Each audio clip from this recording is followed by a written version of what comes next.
Welcome, everybody. Got an exciting one here for you. We are doing the zero RB draft strategy in this mock draft, drafting from the first position, going through the first 5 rounds, giving you a lay of the land. What's going on right now in fantasy football? Where are players coming off, to give you guys a sense of what's going on, but also tell you possibly how bad this zero RB strategy is, meaning going wide receiver early and fading the running back. What running back are we looking at if we start looking at one around round 4 or 5, right? What's going to happen? How's that going to look? And I'll tell you guys which strategy to go with. Are we going robust or are we going zero RB, which is no running backs early? So in this episode, going to cover it all for you. And again, give you guys an idea of who's coming off where in fantasy football 2025. I'm excited to dive into it. I'm going to pull up the board in a moment here. Before I do, make sure you guys do pre-order the 16-round draft session because rankings are dead. Because Sheepsist rankings are not going to help you win your league. Magazines, anyone giving advice right now is simply going off last year. The advice they're giving will not help you. It is very cookie cutter. It is very, I'd say they call it safe. They think they're safe, but it's actually hurting you more. It's not even safe. They play it safe, but it's not safe because last year they all told you CMC first overall. I told you to fade him. They all told you Deebo Samuel and Ayuk round 3. I told you to fade him and on. Right? They're just jumping on the recency bias. Not going to help you win. Grab 16 rounds. I've linked it below. Use code EARLY. It's a limited time code. It's expiring probably at the end. I think at the end of this month, it's coming off. Use code EARLY. You're going to save 25%. All right, guys, get in right now. You get in right now. And the first release of 16 rounds comes out 2 weeks after the NFL draft. All right. You have all the optimal players draft, future rounds, sleepers, full mock drafts, everything you need to crush your leagues, even dynasty help in there, all the rookies, everything you guys need. Okay. All right. So let's dive into this. Let's go through a mock draft here. Again, also, please, it really helps the channel. I know it takes a second of your time, but make sure you guys do smash that thumbs up. It takes a second of your time, and drop a question below if you have it. I'll try to get to as many as I can, and subscribe if you have it. All right, let's go here. Let's rock through this here. We're drafting first overall, meaning we get the first overall pick, and we got to go.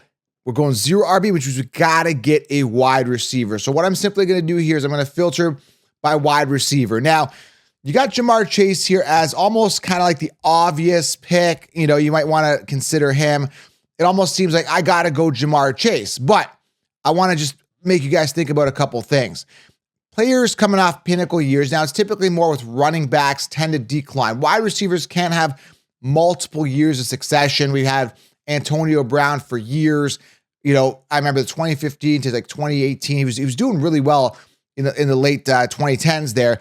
And then also Jefferson's been really consistent. He had a year or two ago, he missed a bunch of games, still had over 1,000 yards receiving season.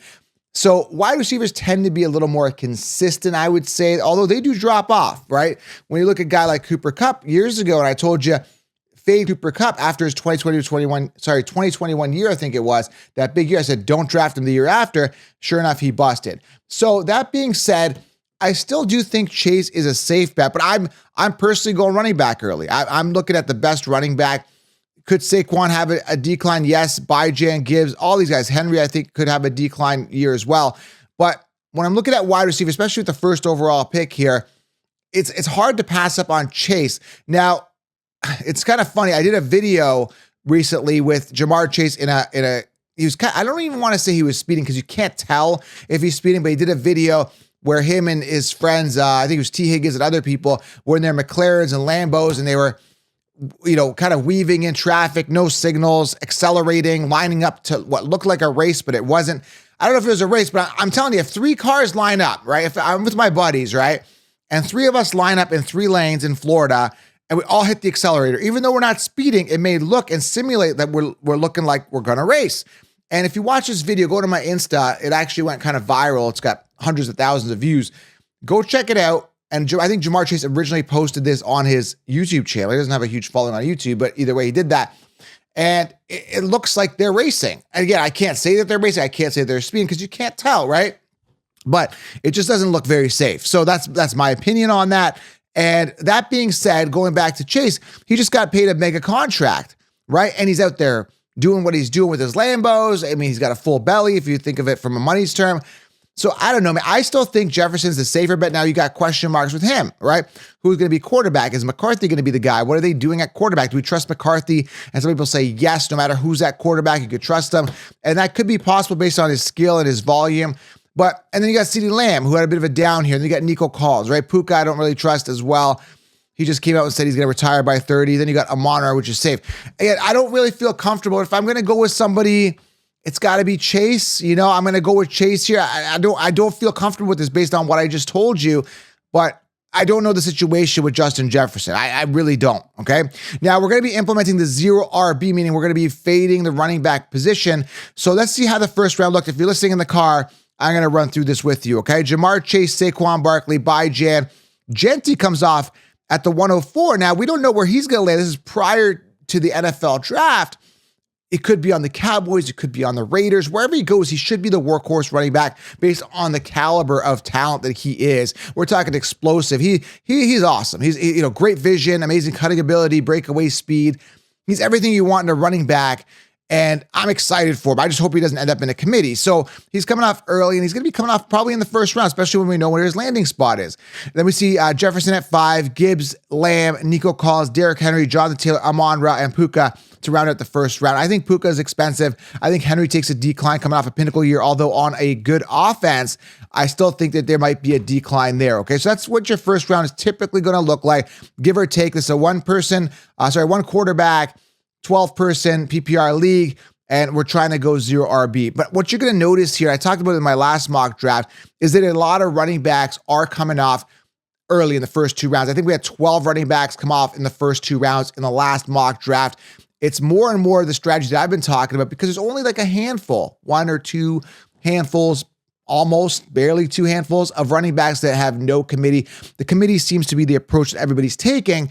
So everybody wants to secure their workhorse running back, which is a smart thing to do. So as you can see here, it's going to come back to us at the 212, but I really want to go over the second round here. Brian Thomas Jr., who I like this year, a guy that we were getting, if you got 16 rounds last year, a guy that we were getting in the 8th and 9th round, amazing value. People were telling you Christian Kirk. This is why you guys got to get the 16-round draft solution, because I'm telling you, man, I'm going to put the site up here. Get 16 rounds. You can pre-order now, use code EARLY.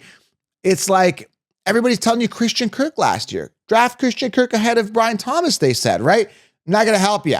It's just not going to help you. So Brian Thomas Jr. here, I mean, it's just crazy, man. He's first to second round, and I love him. I got him in my Dynasty League, but will I pay a second round pick for a guy who's getting in the 9th?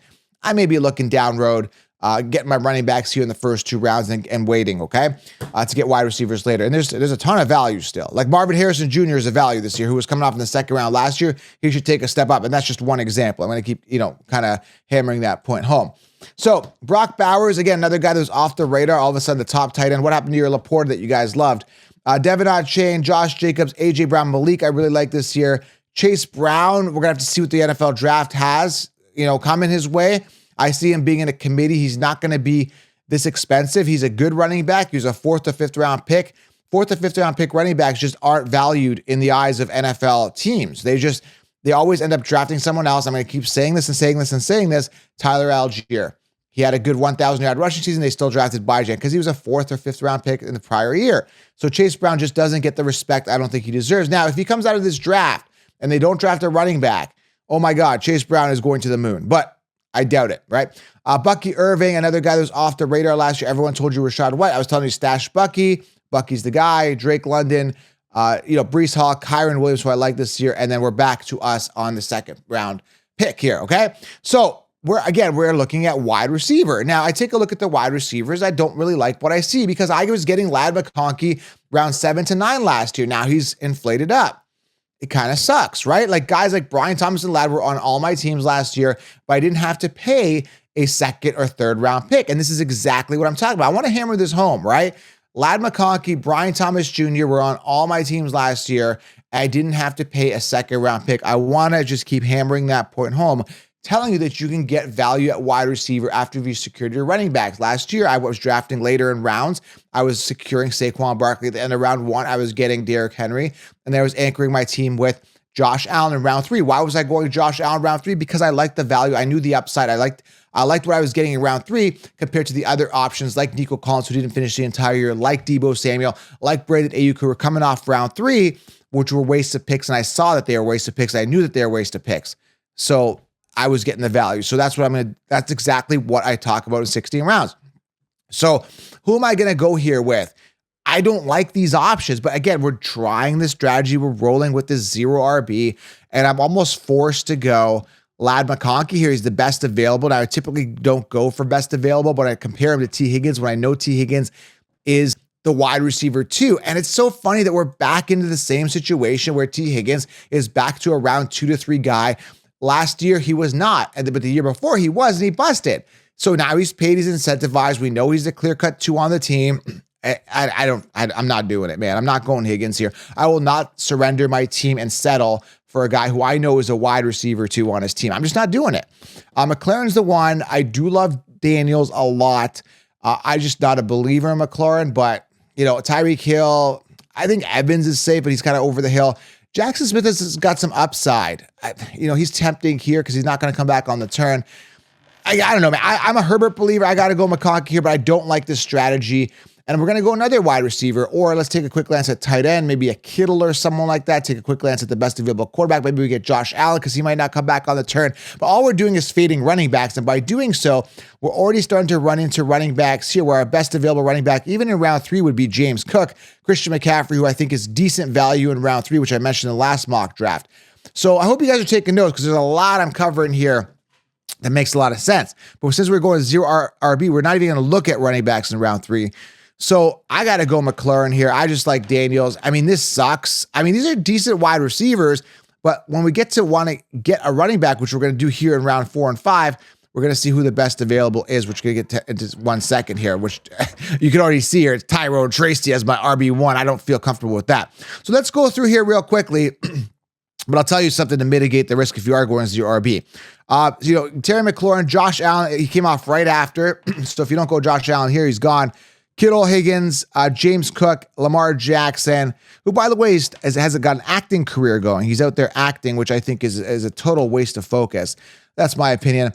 Christian McCaffrey, Joe Mixon, Tyreek Hill, Jane Daniels, Mike Evans, and Chuba Hubbard to round out round 3. Round 4, Walker, Connor, Jackson Smith, Sam Laporta, Alvin Kamara, Montgomery, Adams, Wilson, Najee, Jalen Hurts, and Marvin Harrison, who is getting a 2-round discount based on last year's ADP. So again, going 0 RB, even if it's 0 RB, you start looking at running backs round 5, I would say. So we got to take a look at running back here. So to mitigate the risk, like I said, there is Omari and Hampton here, depending on his landing spot. If he even falls to round 5, I think once we find out what team he's on, I think that his ADP is gonna go up. Guys like go up. Travion Henderson as well. These guys are going to be sought out because people want running backs that could potentially be workhorse running backs, and Hampton's got that upside. Not so much Henderson maybe, but Hampton does. So do a couple other guys like Judkins is a beast, Quinshawn Judkins as well. So tons of sleepers here depending on where their landing spot is that we can get later if we do the 0 RB strategy. So again, I got to take a look at quarterback. I need my quarterback here. I need a safe guy. And I don't really trust Burrow because he's had his share of injuries in the past, coming off a pinnacle year. He's got paid really well. His team's paid really well. He's got to have a big year. Everything is lining up for Burrow to have this amazing year, but nothing's really changed in that offense other than his receivers have gotten paid. Higgins gets injured once in a while. Burrow's been injured in the past. It does look like a good team on paper, and I think he's a safe quarterback, but maybe there's a safer option. Maybe I can wait on quarterback because I do like some of these other guys down here. Even Strett was a 2nd or 3rd round pick last year. Maybe he has a bounce back.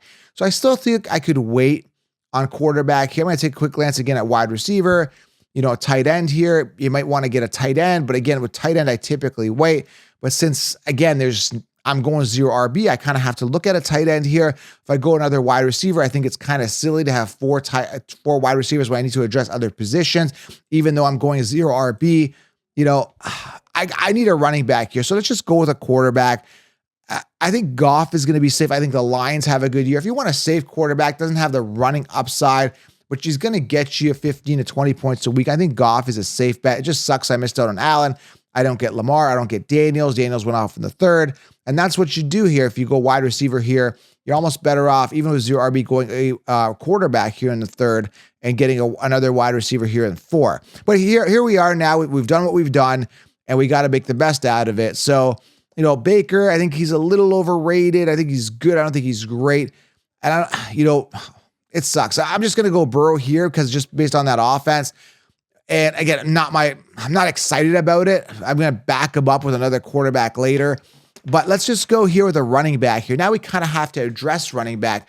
And here's what you're going to come into a situation with if you go 0 RB. And some people might even fade a running back in round 5 and start looking from round 6 and on, right? If you're going 0 RB. But even if you're going 0, you got to take a look at a running back here. And Pacheco's been putting a lot of time in the offseason, just not that true workhorse running back that I like.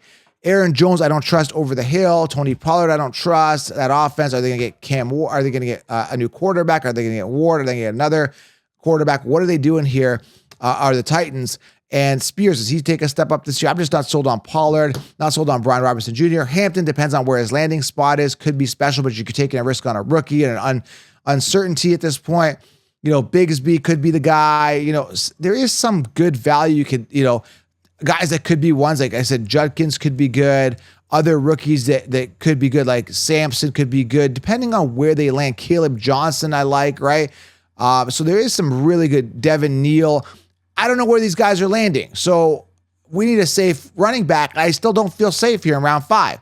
Do I feel safe with Tyrone Tracy as my RB1? Absolutely not.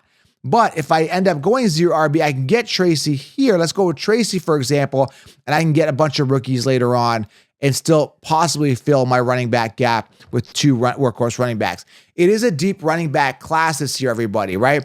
You can possibly, and I want to just say this, I hate to say this, you can possibly go 0 RB and still manage to get 2 workhorse running backs based on this RB class because of these good running backs coming in. But again, it depends on where they're running, what their landing spot is, and how much volume they get. But you could pull it off if you stack a bunch of running backs later. We still more to be seen, more to be known after the NFL draft. It is all going to be laid out in the 16-round draft solution. So one last look here. Do I like this team? Absolutely not. Am I crazy about it? Absolutely not. Jamar Chase, Ladd McConkey. You know, Ladd McConkey round 2 is just killing me here because I was getting them round 7 last year. McLaurin, Burrow, and Tyrone Tracy. Do I feel warm and fuzzy? Absolutely not. And then I look at quarterback. Goff fell. Had I got him earlier, I would have wasted a pick. But here he is now. We got Herbert, good value. Love, Knicks, a lot of good quarterbacks, still starters available here in a 1 quarterback league where you can wait and secure more important positions here that you need, okay? So there you have it, everybody. If you're in the car, round 4 looks like this. Joe Burrow, Marvin Harris. We're going this way, right? We're going Joe Burrow, I got at the 412. Tyrone, we're talking round 5. Trey McBride, Sutton, Pacheco, Aaron Jones, Zay Flowers, Pollard, Robinson, Jameson Williams, Rashee Rice, Omari and Hampton coming off round 5, and Tank Bigsby to round it out. So that's it, guys. Take a look here, get a lay of the land where players are coming off. I think Chase drops. I think they draft someone else. All of this is going to change significantly after the NFL draft. If you're new to the channel, if this is making sense, I don't do the cookie cutter stuff here. If you want practical advice that's actually going to help you win, this is the place to be. Subscribe, thumbs up, and drop a question below. I appreciate you guys being here. Hope you guys enjoyed this mock draft. I'll keep the content rolling. We'll talk soon. I'm out.